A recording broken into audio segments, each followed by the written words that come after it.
am the negative guy here. I'll start with that. And this is so because I'm going to talk about the negative aspects and the crisis generated out of social media, and most importantly, how to deal with them. So I'm going to do this in 3 stages.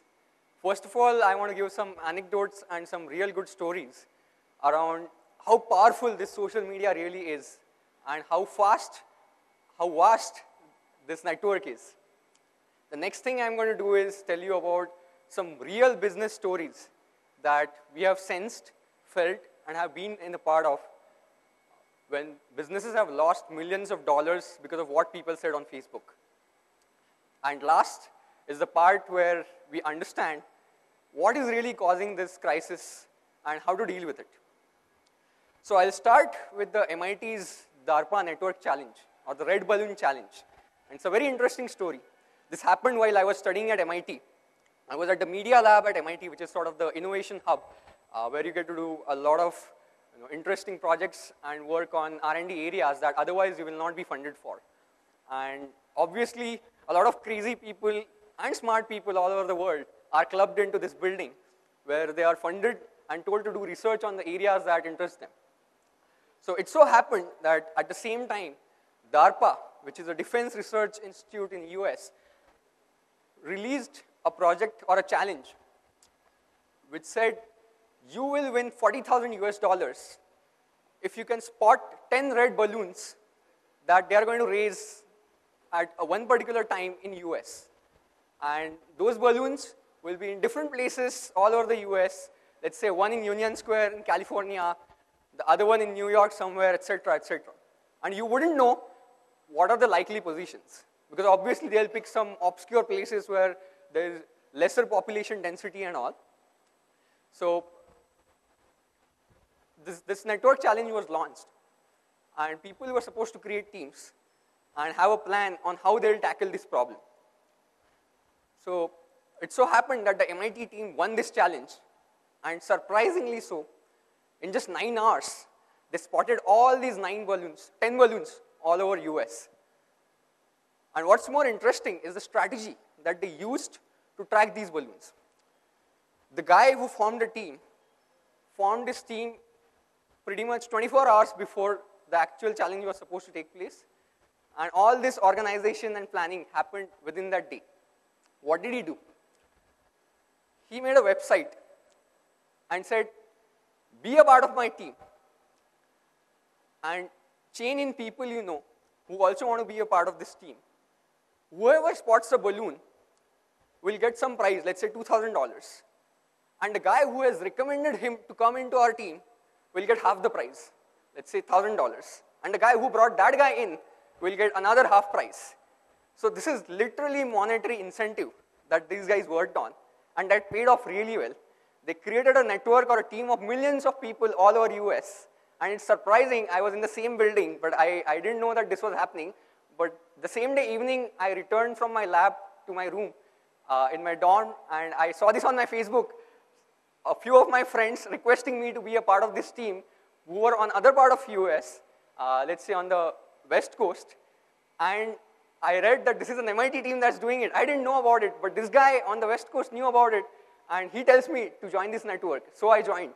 And of course, this was a phenomenal success to spot all these 10 balloons in 9 hours. So what's there to learn? Why did DARPA set up this challenge? And what's for us to learn? Why am I telling this story here? Is because look at the power that these social networks create, that information can spread at real fast speed. And the reason behind DARPA conducting this project or launching this challenge is to know if there is a tsunami a few kilometers away, how fast can Twitter let people know that they should evacuate the areas, right? And you get to gauge literally the time and the spread of geographies, the spread of people, how many people they were able to reach, and what was the incentive, what was the algorithm that worked. And it's a really bad thing to note here that people worked only because they had monetary challenge, right? But let me come back to this original part here, which is the negative part of social media. And this is what is happening. People need incentives to do good things over the virtual world. If they want to talk about your brand, you might have to pay them or give them some sort of incentive. Why would I go and say I like Coke when in the real world I actually drink Pepsi, right? So if Coke really wants to have social media marketing, just opening up a Facebook page for Coke is not going to be enough. What is the real incentive? Is Coke going to pay people to go and say on Facebook, I like Coke, you should drink Coke? No, that's not going to work. So here is another story, which is a real business case that we sort of have dealt with. It's a Nestle PR crisis. What happened back in March 2010 with Nestle is there is this NGO called Greenpeace, which works for environmental protection, etc. They launched a report saying Nestle is sourcing palm oil for their products from an Indonesian forest, which is the habitat for endangered orangutans. Now you can see the problem. They created a page targeted towards Nestle saying, if you have a Kit Kat, you are actually endangering these orangutans out there in this forest, so you should ban Nestle products. That's the message they gave. And they did this in a very systematic way. Okay, I don't want to talk about the reasons why this Greenpeace organization did this, because targeting a particular company for this is not quite a good idea, but let's keep that aside. So what they did was they set up a page and they made an exclusive video where they showed someone opening up a Kit Kat and finding an orangutan finger in it. You know, it's like giving the feel that, hey, if you're eating or having this product, you're actually killing these monkeys. So, and their tagline was, give the orangutans a break. You know, referring to the have a break, have a Kit Kat tagline of the Nestle product. So this thing happened, and there was this video, there was this site, and around 1,000 people saw this video on YouTube. Ideally, this phenomenon could have just faded away. But a lot of things went wrong. What happened? The Nestle marketing people noticed that something like this is going on. They went to YouTube and said, hey, take down this video. We don't want this video to be up. This is defaming our product. This is spoofing our product. And for copyright infringement, you should take down this product. So, you know, they worked around trying to see if this video can be taken down. What was the backlash? Other people noticed that there is this thing happening. There is this video. They saw some truth in it. Nestle wasn't making any statements, and they felt Nestle is trying to just suppress the issue. So other people on their own copied the video and uploaded it on other platforms, other video platforms like Vimeo or Mega Video, and a lot of other things are on their personal blogs. And then it was just uncontrollable. You cannot go to every person and say, hey, take down this video, right? So that was the first mistake that Nestle did, which is a small video on some obscure website that some NGO was doing.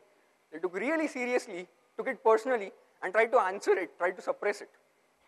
Then it grew bigger. Now, again, you know, this went into the higher level meetings that, hey, we have a PR crisis, something like this is happening, they are targeting our products, and this is spreading like anything. As I said, the power of social media is so high that people will come to know about this from Facebook links. People were sharing these links. People were commenting, liking. Unfortunately, there is no dislike button on Facebook, so they had to anyway like it. But that way, it only spread more. So what's the next step Nestle did? Silence. That was another mistake. The higher level meetings, all the executives did discuss this issue. They seriously were concerned about this, but they just made sure the issue stays within 4 walls of the boardroom and doesn't go out, which is wrong, because the common thing in real life is one who speaks louder and one who is speaking at least gets heard, right? And whether people scrutinize what he's saying and try to see the other person's side is a different story altogether. But Nestle was just not saying anything, and this news was spreading. So that's another mistake they did. Then finally, they decided on around March 14th, this video was launched, and within 4 days, all this happened. On March 18th, they decided to give out a press release saying, hey, we know this issue, and this is actually our supplier who is taking these trees from this Indonesian forest, and we are going to stop taking trees from them. We have terminated this contract. And that's what the press release said. So this was actually an effort to curb the issue, but it actually ended up multiplying the whole phenomenon because people thought Nestle was not saying sorry. Secondly, people thought, you know, they are just trying to ignore the issue, not taking the responsibility. And they are just saying that they'll stop taking supplies from that tree supplier. This is not the right thing to do. If this happens in real life, let's say if you go and break someone's window glass or steal somebody's pen, if you react this way, people are not going to just let you get away with it. So this is what happens in corporate world as well. A very simple analogy. So the same thing kept on spreading. Now it came to Facebook. So the Nestle people sat down and said, we will handle the Facebook page and try to deal with this.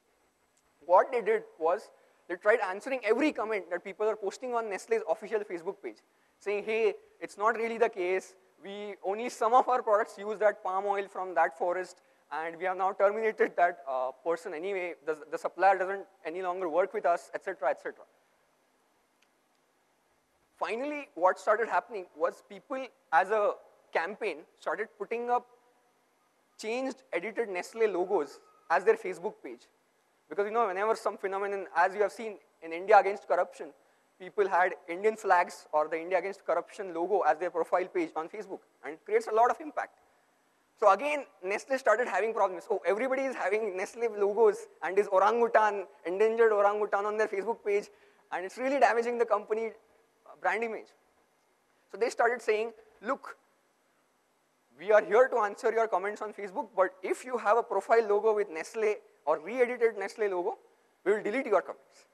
Again, people are not going to listen to you. If you tell people not to do something, they'll do. So this is what happened, and this has been the case with a lot of companies. You have seen British Petroleum's oil leak, we do a lot of social media analytics and try to help companies with how they can deal with the feedback that people are giving about their products, about their brand image, their marketing campaigns. And we noticed that a lot of these crises end up coming up and growing because people do not react the right way or the way they should have. For example, for BP's oil leak, what could have been the right case, or even for Nestle, the right thing would have been for the CEO or some face to come in front and launch another YouTube video where he first of all says sorry, accepts the responsibility, does not try to suppress Facebook comments, doesn't take those comments personally, and says, hey, we understand this is our responsibility, we are going to start plantation of new trees in that forest, and we are going to pay so and so money as a damage control, and we are going to stop using trees or suppliers from that forest. This could have helped, or just ignoring that first video could have helped. But oftentimes problems end up getting blown up because people do not react the right way they should have. So I'll end on the note, which is really a guideline for our life as well, which is just be good, be honest, and be the person who is doing the right things in real life. Do the same thing on the online world as well, and you shall be fine. Thank you.